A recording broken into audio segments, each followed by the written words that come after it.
right, let's be real. If you're listening to this, there is a 100% chance you're currently sleep deprived, possibly rage Googling, why won't my ADHD kid just sleep at 2 a.m. while hiding in the pantry with a handful of stale goldfish?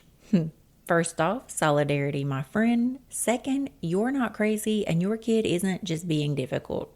ADHD and sleep go together like toddlers and white couches, not so well. So today we're tackling why ADHD kids fight sleep like it's their full-time job, why melatonin is often a big old fail for our kids, and I'm going to introduce you to a secret weapon you probably haven't tried yet. So grab your coffee, throw on some noise-canceling headphones if necessary, and let's get into it.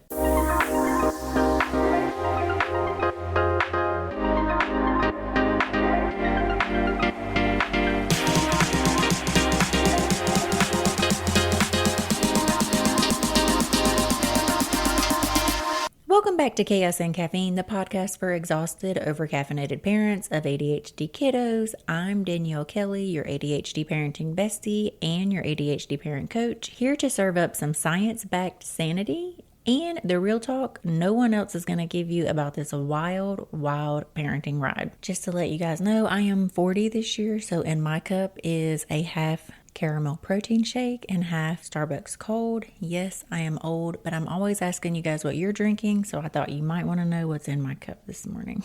It's not strong enough, if we're being honest. So why do ADHD kiddos suck at sleeping? Let's rip the Band-Aid straight off. ADHD and sleep do not get along. Why? Because ADHD is not just about attention. It's about brain regulation. Our kiddos' nervous systems run on hyperdrive, and when bedtime rolls around, their brains are basically saying, sleep, never heard of her. But you know what sounds fun? Replaying every cringe moment of the day, thinking about how big the universe is, and maybe planning a Minecraft empire. And I'm sure many of my ADHD parents can relate to that. Because, 50% of us statistically have ADHD. And I know for myself, going to sleep is not a challenge thanks to my 2 Benadryl a night. But when my 40-year-old body wakes up to go potty and I lay back down, it's like my mind races through my to-do list. What I need to do, what I didn't do today, those cringe moments that we replayed earlier, all of those things. So for me, a technique that I have used is to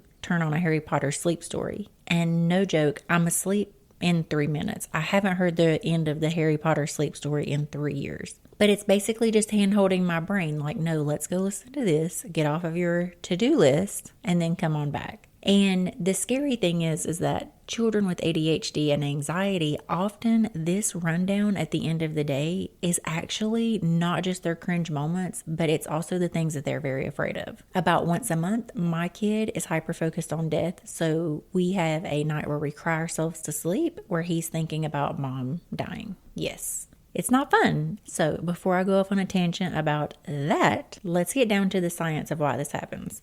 Their brains struggle to produce enough melatonin naturally, so they're biologically wired to stay up longer. They have poor dopamine regulation, which makes boring tasks like sleeping feel impossible. Their nervous systems stay stuck in go mode, so winding down takes actual effort.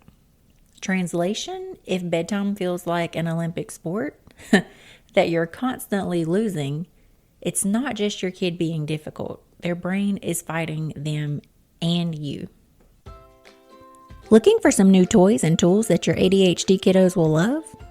Play Therapy Supply has you covered with a great selection of toys, games, and fidgets that can be used by ADHD children, their parents, caregivers, and professionals alike. From fidget toys that help children calm down, de-stress, and focus, to social-emotional learning resources to help kids understand their feelings and emotions, to games and activities designed to improve emotional regulation. Play Therapy Supply has it all. For thousands of items and fast and free shipping, visit playtherapysupply.com today. The melatonin myth, why it's not a magic fix.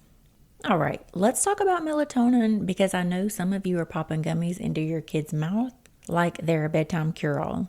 But here's the truth bomb. Melatonin doesn't work for a lot of ADHD kids. Why? Because melatonin's job is to start the sleep process, not keep them asleep. And guess what ADHD brains are really bad at? You guessed it, staying asleep. Even worse, some of our kids actually get opposite effects from the melatonin, more anxiety, restless sleep, and even nightmares because obviously we needed bedtime to be more chaotic. So if you're wondering why your kid takes melatonin but still ends up doing parkour off their bed at 11 p.m., this is probably why. Also, I need to add another tidbit in here. Melatonin actually messes with our hormones. So if you are hitting the puberty stage, which I am quickly rushing towards, that's like throwing gasoline on an already burning wildfire. So just a heads up, that might not be the best route for you guys. So I know you're like, girl, you said there was a secret weapon. What is it? The secret weapon that actually helps is magnesium. Magnesium is basically nature's chill pill. It helps regulate the nervous system, ease muscle tension, and drumroll please, improve sleep quality. Yay! But here's the catch. ADHD kids are often low in magnesium because their bodies burn through it like a toddler let loose in a candy store. Enter Magnesium Lotion, my product of the week, and my personal please let this child sleep lifesaver. I prefer Magnesium Lotion because you can use it to naturally hydrate your kid's arms, legs, and chest. Easily applied after bath time, it absorbs through the skin, so no gross tasting supplements or battles over pills.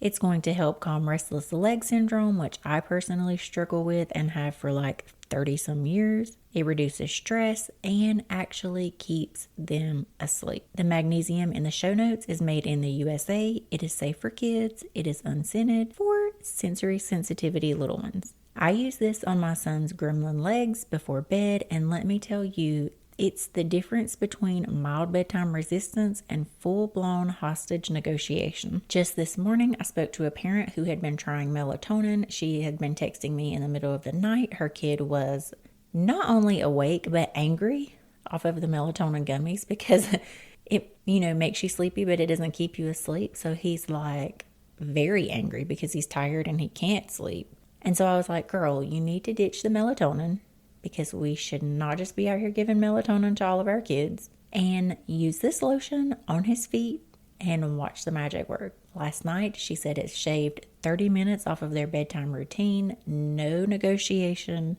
and I know you'll be happy to know he slept through the night. Doesn't that sound wonderful? I know you want to try it. I've linked it in the show notes because I don't gatekeep solutions that actually work. Before we wrap up, let's take a second for you, because I know some of y'all are barely hanging on, running on caffeine, and slightly questioning your life choices at 2 a.m. while your kid builds a Lego mansion instead of sleeping. So here's your affirmation for the week. I am doing my best even on the nights that feel endless. I am not alone in this struggle, and my child's sleep challenges do not define my parenting. Rest will come for both of us. Y'all know by now I like to do it one more time. So say it with me. I am doing my best even on nights that feel endless. I am not alone in this struggle, and my child's sleep challenges do not define my parenting. Rest will come for both of us. Breathe that in, okay? And if tonight sucks, just know tomorrow is a new night, and I'm right there with you. That's it for today's episode of Chaos and Caffeine. If you loved this episode, make sure to subscribe so you never miss another ADHD parenting survival guide. And if you know a parent currently dealing with the bedtime battle, please share this episode. I want to make sure that more of our people find this little corner of the internet. Until next time, may your coffee be strong, your patience be endless, and your kid miraculously asleep before midnight.